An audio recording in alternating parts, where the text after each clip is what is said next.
चलिए कोई बात नहीं है। आज हम बिल्कुल HRI के फाउंडर थे, हिंदुस्तान रिपब्लिकन एसोसिएशन के एक फाउंडर थे। ककोरी एक डकैती हुई थी जिसके अंदर चंद्रशेखर आजाद का प्रोमिनेंट रोल रहा था।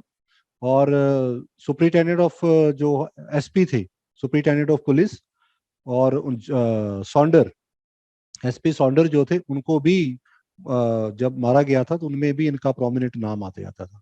ठीक है, आज मैं आपको आजाद की बायोग्राफी जो है उसके बारे में बताऊंगा, ठीक है, ताकि आपको फैक्ट जो है वो अच्छी तरह से क्लियर हो जाए। आजाद जो थे, नो डाउट, अगर हम रेवोल्यूशनरी के बारे में पढ़ते हैं हिस्ट्री के अंदर, तो रेवोल्यूशनरी में एक प्रोमिनेंट नाम जो है वो चंद्रशेखर आजाद का पढ़ने को हमें मिलता है। और चंद्रशेखर आजाद का जो बर्थ था ये 1906 के बाद, जबुआ डिस्ट्रिक्ट है मॉडर्न आज का मध्य प्रदेश, वहां पे इनका बर्थ हुआ था। और इनके जो फादर थे ये उस समय लोकल एक वॉचमैन हुआ करते थे स्टेट गार्डन के। और इसलिए जो चंद्रशेखर आजाद की जो अर्ली लाइफ थी वो गांव में ही, जैसे नॉर्मल विलेज में, वहां पे ही इनकी स्पेंड हुई है। और वहीं पे थोड़ा बहुत ये स्कूल में भी जाते थे, लेकिन स्कूल में इनका कोई बहुत ज्यादा दिलचस्पी या इंटरेस्ट नहीं होता था।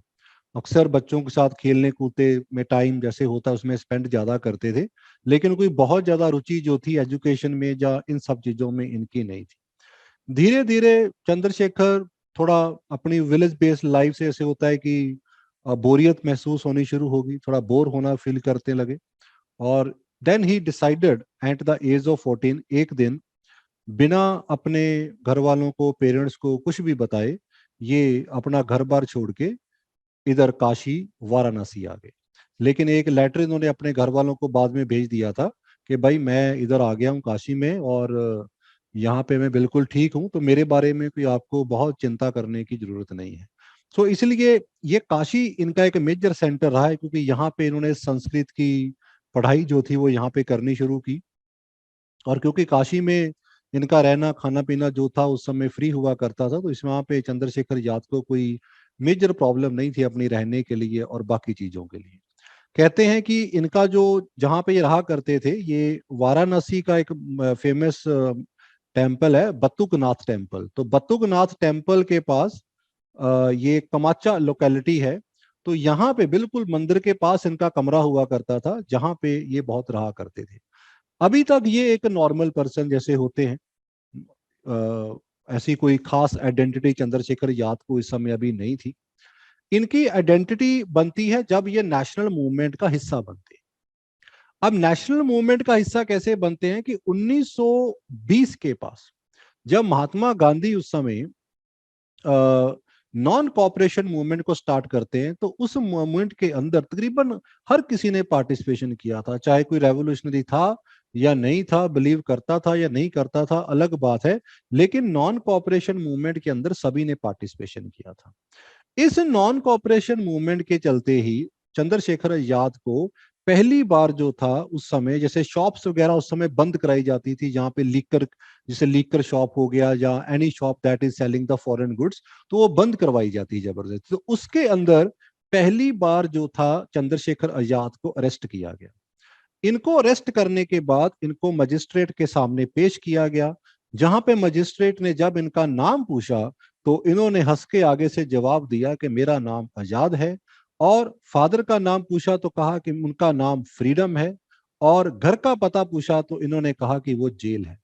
जिसके ऊपर जो जज था वो बड़े गुस्से में आ गया। ठीक है, उसने गुस्से में आ गया और उसने सजा सुनाई कि इसको 15 कोड़े लगाए जाएंगे, 15 lashes on the bare body. और चंद्रशेखर आजाद ने इस सजा को हंसते हुए एक्सेप्ट किया। जब भी उसको मारा जाता था तो उसके मुंह से एक ही नारा निकलता था, बंदे मातरम। ये वो इंसिडेंट था चंद्रशेखर आजाद की लाइफ में जहां से उनकी लाइफ में एक बड़ा टर्निंग पॉइंट हमें देखने को मिलता है। क्योंकि जिस तरह से चंद्रशेखर आजाद ने बड़ा ब्रेवरी के साथ जज को फेस किया और उसके बाद सजा को फेस किया, बड़ी जल्दी चंद्रशेखर आजाद जो थे वो काशी के एक बहुत ही सेलिब्रिटी बन गए। सेलिब्रिटी मीन टू से कि काशी के अंदर उनका नाम जो था वो आजाद जो नाम के साथ जो था वो मशहूर हो गया। और तकरीबन बहुत सारे लोग उनको आजाद के नाम से ही जानते थे और बुलाया करते थे। इसीलिए चंद्रशेखर आजाद के नाम के साथ ये आजाद वर्ड अटैच हुआ यहाँ पे। और उस समय कांग्रेस के एक लीडर थे जिनका नाम था शिव प्रसाद गुप्ता। इन्होंने इंडियन नेशनल, उस समय कांग्रेस पार्टी का एक स्पेशल मीटिंग कॉल किया गया। इस मीटिंग में चंद्रशेखर आजाद जो थे इनको कॉल किया गया और इनको सम्मानित भी किया गया। So that was the one incident there. लेकिन उसी समय 1921 की ये जो नॉन कॉपरेशन मूवमेंट थी, तो फरवरी 1922 में यूपी का ये एक एरिया था चौरा चौरी इंसिडेंट, जिस इंसिडेंट के चलते नॉन कॉपरेशन मूवमेंट जो थी इसको रिकॉल बैक कर लिया गया था, क्योंकि एक वायलेंस इंसिडेंट हो गया था जिसके अंदर 22 पुलिस वाले जो थे वो मारे गए थे। और उन 22 पुलिस वाले मारे जाने के चलते महात्मा गांधी ने बिना किसी से कंसल्ट किए all of a one individual call लिया, नॉन कॉपरेशन मूवमेंट को रिकॉल बैक कर लिया गया।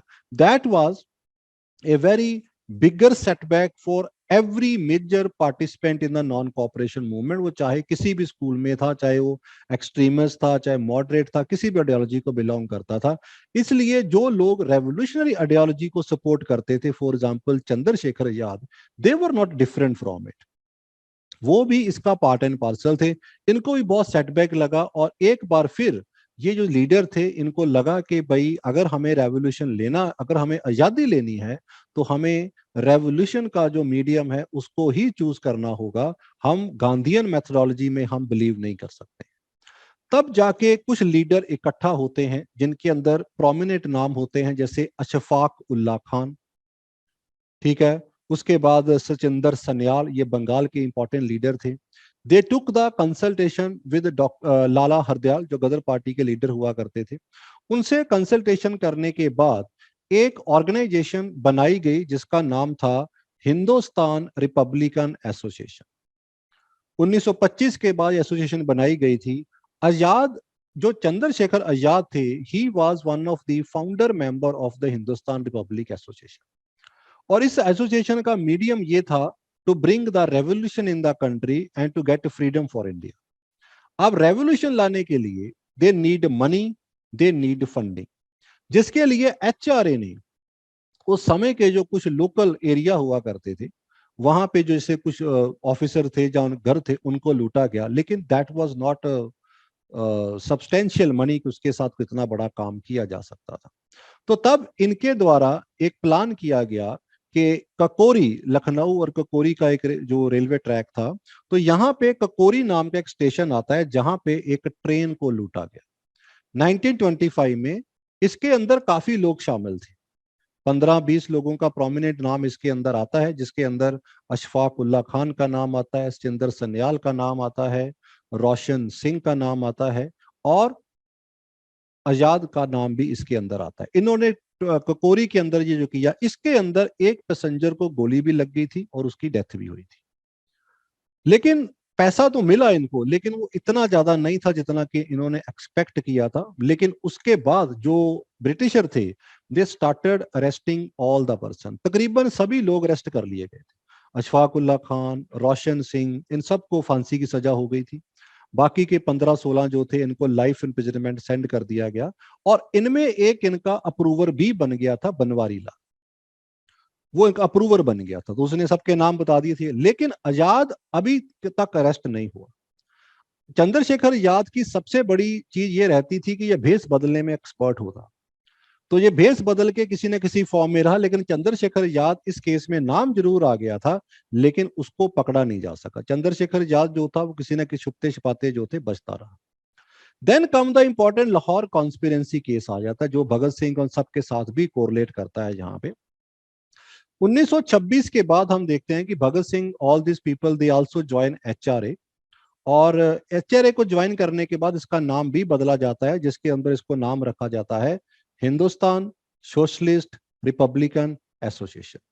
तो सोशलिस्ट वर्ड जो ऐड किया जाता है, that was added by Bhagat Singh at that time. तो तब भगत सिंह भी इसके अंदर इन्वॉल्व होता है। और ये कुछ पॉलिटिकल इवेंट्स में इनका नाम आ जाता है, जैसे कि the murder of the SP Sonder. हालांकि ये जेम्स स्कॉट को मारना चाहते थे, हु वाज रिस्पॉन्सिबल, जिसको माना जाता था कि जिसने लाठीचार्ज करवाया, जिसके चलते लाला लाजपत राय जी की डेथ हुई।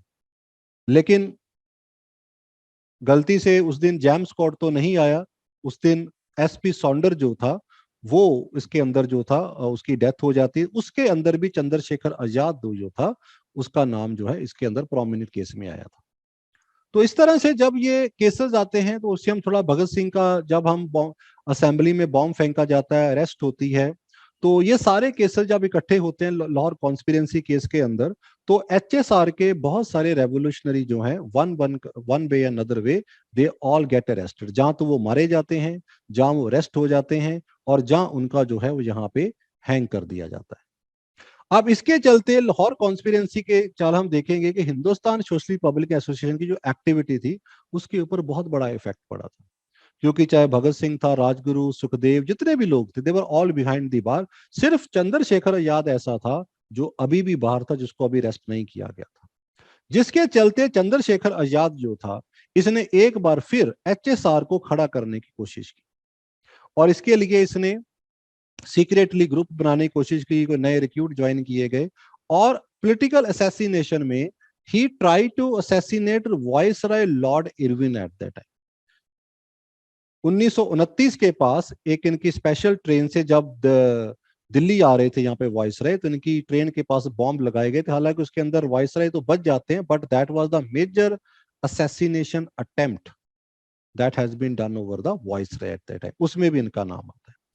फिर 14,000 की ये एक और डकैती करते हैं दिल्ली के अंदर, क्योंकि फंडिंग आए, फंडिंग के चलते जो है थोड़ा बहुत जो गैंग है उसको यहाँ पे खड़ा किया जा सके।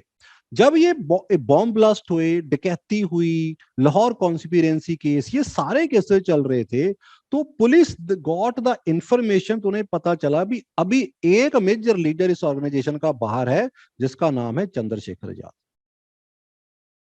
तो then police made a plan, पूरा इन्होंने अपना जो पुलिस मशीनरी थी वो पूरी की पूरी लगा दी कि कैसे भी करो चंद्रशेखर आजाद को कहीं ना कहीं ढूंढ के उसको अरेस्ट करो।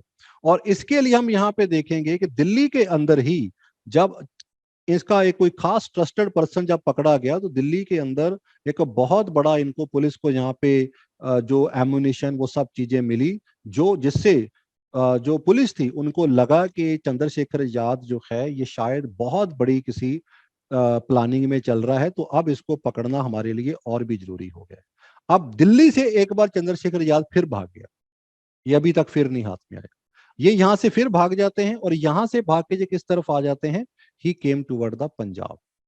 पंजाब में भी बॉम्ब ब्लास्ट होते हैं कुछ, जिसमें कुछ ऑफिसर जो हैं इंजर्ड किए जाते हैं, and they when they analyse the material of the bomb and each and everything, तो दिल्ली और पंजाब के कनेक्शन वहां पे बैठ जाते हैं।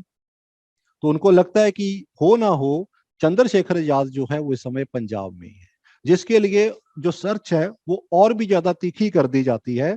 और इसके लिए यहां तक कि 10,000 रुपए का एक रिवार्ड जो है वो चंद्रशेखर आजाद के नाम पे भी रख दिया जाता है, कि जो भी इसको इंफॉर्मेशन देगा, चाहे जिंदा चाहे मरा, कोई भी अगर देगा उसको 10,000 रुपए का इनाम जो है वो जहां पे दिया जाएगा। अब 1930 31 तक आते आते जो एचएसआर जो थी वो काफी वीक फ्रंट पे जा चुकी थी, क्योंकि मेंबर जेल में थे, अरेस्ट हो चुके थे। भगत सिंह भी जो था उनको भी मार्च 1931 के बाद जो थी उनको फांसी जो थी यहाँ पे दे दी गई थी।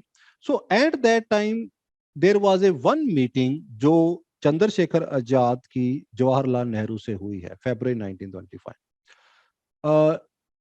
चंद्रशेखर जवाहरलाल नेहरू अपनी डिस्कवरी ऑफ इंडिया के अंदर वो इस बुक का रेफरेंस भी देते हैं कि हाँ, वो एक मीटिंग जो थी उसकी चंद्रशेखर आजाद से हुई थी, and eight that time it was the first time, उन्होंने नाम जरूर सुना चंद्रशेखर आजाद, कभी देखा नहीं था, तो पहली बार इंडिविजुअल लेवल के ऊपर फेस टू फेस उन्होंने चंद्रशेखर आजाद को यहाँ पे देखा था। तो तब इनकी आपस में बातचीत हुई। अब ये बातचीत आपस में किस तरह हुई कि it is a subject of debatable. ठीक है, सम हिस्टोरियन से कि भाई चंद्रशेखर आजाद नेहरू जी से मिले, उनसे हेल्प की डिमांड की, लेकिन नेहरू जी ने मना कर दिया, और नेहरू जी ने कहा कि आप अपने आप को पुलिस के हवाले कर दो, अरेस्ट कर दो, आप इसको रास्ते को छोड़ दो। So there are some debatable things are going on. लेकिन जो भी कुछ था, जिस उम्मीद के साथ चंद्रशेखर आजाद जो मिला, क्योंकि जवाहरलाल नेहरू का कहना था कि भाई आपका रास्ता और हमारा रास्ता अलग है, ठीक है, because we don't believe in any revolutionary led activity, हम इसमें बिलीव नहीं करते हैं, हम पीसफुल नॉन वायलेंस वाले चलने वाले हैं, तो हम इसमें नहीं आएंगे। So that is how somehow Chandrashekhar Azad को उसका काफी रिस्पॉन्स जो था नेहरू जी का उस समय नेगेटिव लगा, लेकिन वहां से ये वापस आ गए, और इसकी वजह से इन्होंने जो थोड़े बहुत इनके साथी रह गए थे उनके साथ अपने स्ट्रगल को यहाँ पे कंटिन्यू रखा। अब दूसरी तरफ पुलिस जो थी इनको घेरा डाले, पीछे से यहाँ पे पड़ रही थी। अब अगर जो चंद्रशेखर आजाद के जो लास्ट के कुछ साल आते हैं, ठीक है, उसमें 1930 31 32 के बाद क्या मेजर एक्टिविटी रही है, उसके बारे में हमारे पास कुछ डिटेल क्रॉनिकल इंफॉर्मेशन हमारे पास नहीं अवेलेबल आती है, एक्सेप्ट द वन थिंग कि इनका एक साथी जो था उसने धोखा कर दिया। उस समय ये यूपी में थे, ठीक है, एल्फ्रेड पार्क के अंदर वहां पे थे। तो 1931 के पास पुलिस को इन्फॉर्मेशन मिल जाती है कि भाई चंद्रशेखर आजाद एल्फ्रेड पार्क में यहाँ पे छुपा हुआ है, और ये पुलिस क्या करती है, चारों तरफ से उसको घेर लेती है। अंदर बड़ा था, एक पिस्टल था, जब तक गोलियां चली चली, जब पता चला कि भाई अब गोलियां खत्म होने वाली हैं, ठीक है, तो इस काउंटर फायरिंग के अंदर जो कहते हैं कि कम से कम आधा घंटा चली उस समय जो इनका वहां पे हुआ, तो तब जो थे he got 1 or 2 bullet left, तो तब आजाद को लगा कि भाई अब मैं पकड़ा जाऊंगा, बट ही सेड दैट कि जब सारी जिंदगी मैं आजाद ही रहा हूँ, ठीक है, तो मैं मरूंगा भी आजाद ही, मैं अरेस्ट नहीं होऊंगा कभी। तो तब ही शूट हिमसेल्फ, और जब बाद में पुलिस ने इनको अरेस्ट किया and then they fired on his dead body, और इस तरह से जो चंद्रशेखर आजाद थी उनकी जो लाइफ थी it came to an end. So this was a small biography of the Chandrasekhar Azad and his role played in the modern history, particularly India freedom struggle here, ठीक है।